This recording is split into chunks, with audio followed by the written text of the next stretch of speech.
Welcome to the Reconnection Club podcast, the show that helps parents heal troubled relationships with their adult sons and daughters. I'm your host, psychotherapist Tina Gilbertson. Each week, I'll offer you compassion, clarity, and personal development tips designed to help you reconnect, not only with your child, but with yourself. Now let's get started. One of our Reconnection Club members shared in the forums that her estranged adult daughter had told her parents the reason for her estrangement months ago, but recently had given a different reason to someone else. So this poor mom was left wondering, what's the real reason my daughter's keeping her distance? And why does the reason keep changing? I thought this would be an excellent topic for an episode because there is something to understand about why the reasons might indeed change over time, or depending on the audience. And the reason for that might not be what you think. Let me first address what I believe are some common misconceptions about why the reasons given for estrangement might change. One mistaken idea is that estranged adult children make up reasons in order to justify continuing the estrangement. When I hear this, my first thought is, why? Why would your child prolong estrangement under false pretenses? It's not easy to live with estrangement, even by choice. There's no lack of societal judgment against people who stop talking to their parents, and there's also quite often a potential loss of resources and support as well. So to prolong estrangement for no good reason, or for false reasons, is not in your child's interest. If you suspect your child is staying estranged on purpose just to hurt you, well, please listen to episode number 27. Estrangement Hurts But Not on Purpose is the title of that one. And you can find it at reconnectionclub.com/27. The fact is we don't cut ourselves off from family for frivolous reasons and then, after the fact, look for better ones to justify the cutoff. The research is clear on how seriously people take the decision to become estranged from family. So I'm very suspicious of the looking to justify estrangement argument. Not only does the research not support it, it still leaves the question of why. Another proposition that I think is usually a red herring as far as estrangement is concerned is that the real reason for estrangement is the adult child is scapegoating their parents because they're unhappy with themselves and their lives, and they need someone to take it out on. And that's why the quote-unquote reasons don't make sense, or why they change. This is an idea that probably deserves its own episode because there's so much in it to unpack. But let me try to be brief. I think there is definitely plenty of parent blaming that goes on, especially mother blaming. And if you're interested in one woman's take on why mothers came to be everybody's punching bags, I recommend a book by Dorothy Dinnerstein. It's called The Mermaid and the Minotaur. But getting back to estrangement, I want to point out that blaming is a separate activity from estranging. Even if the adult child explicitly blames the parent for their struggles, that in itself does not necessarily correlate with estrangement. Adult children can be unhappy and blame their parents without becoming estranged. There's probably a parent on vacation somewhere right now saying, "What a relief to get a break from my unhappy child who calls me every day to complain that it's all my fault." If your child is creating distance from you because he's unhappy, it may be worth trying to understand why he took that path, instead of choosing to come closer and receive your support in his unhappiness. Now let me turn to why I think you might indeed witness the reasons for estrangement changing over time or over conversations with different people. Here are 3 thoughts on this in no particular order.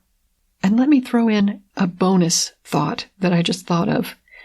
If the reasons change depending on the audience, your child is curating the content for that person. And curating content is something that all of us do with different people at different levels of relationship, our friends, our acquaintances, our coworkers. We curate the content of our conversations with them. So that is another reason, combined with the three that I'm going to go into, why the reasons might change depending on the audience.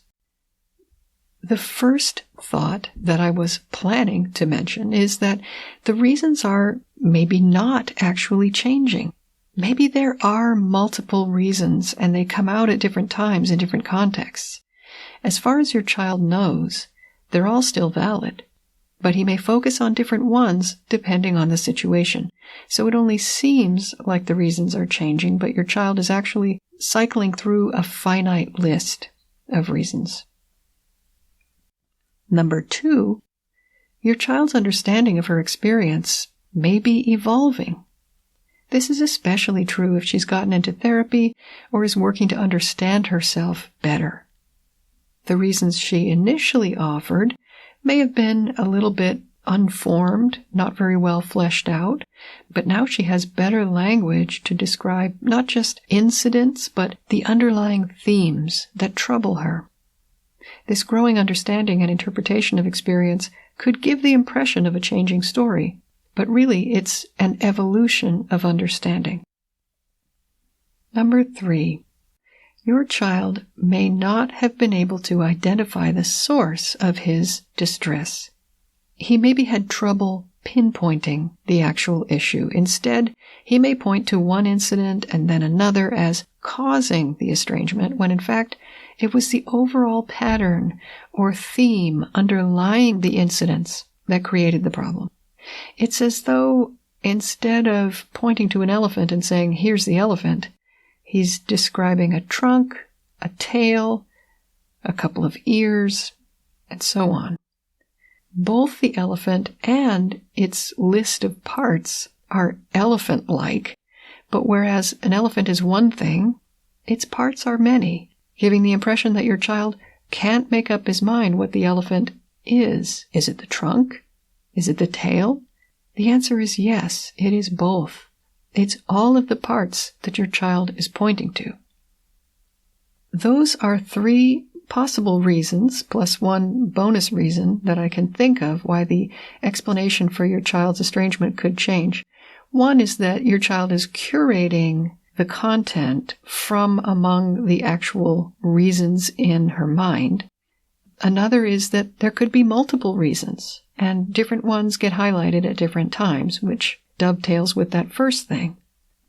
Next, your child's understanding of her experience has evolved, along with her ability to describe it. And lastly, your child may be pointing to parts of the elephant rather than the elephant itself. Please beware of attributing dishonorable motives to your estranged adult child's behavior. Saying or thinking that your child is seeking justification for essentially unjustifiable behavior, or that they're looking for a scapegoat for their own unhappiness, makes your child out to be kind of a villain rather than the good person you raised who's struggling to communicate about something important that may be confusing and difficult, even to them. Assume your child's reasons for estrangement do make sense if they can be understood, and don't be alarmed or dismayed if they change. I know it feels like a moving target, but try to roll with reasons that change. Always look beyond specific incidents and events to the emotional needs that are highlighted by those, and take any reason given for estrangement as a request for your understanding and compassion. Until next time, remember that you are a loving, lovable, and still growing human being. So please take good care of yourself. Bye for now. If you've enjoyed this episode of the Reconnection Club podcast, I invite you to check out reconnectionclub.com. The Reconnection Club is for parents at any stage of estrangement from their adult, child, or children. So whether you've just realized there's trouble between you, you've been living with estrangement for years, or you're newly reconciled but still walking on eggshells, the Reconnection Club is your essential resource for information, support, and continued personal growth. With our courses and workshops, expert interviews, monthly Q&A calls, and a friendly, active community, the Reconnection Club is a wonderful place to be for anyone suffering the pain of estrangement from an adult, child, or children. So check it out at reconnectionclub.com.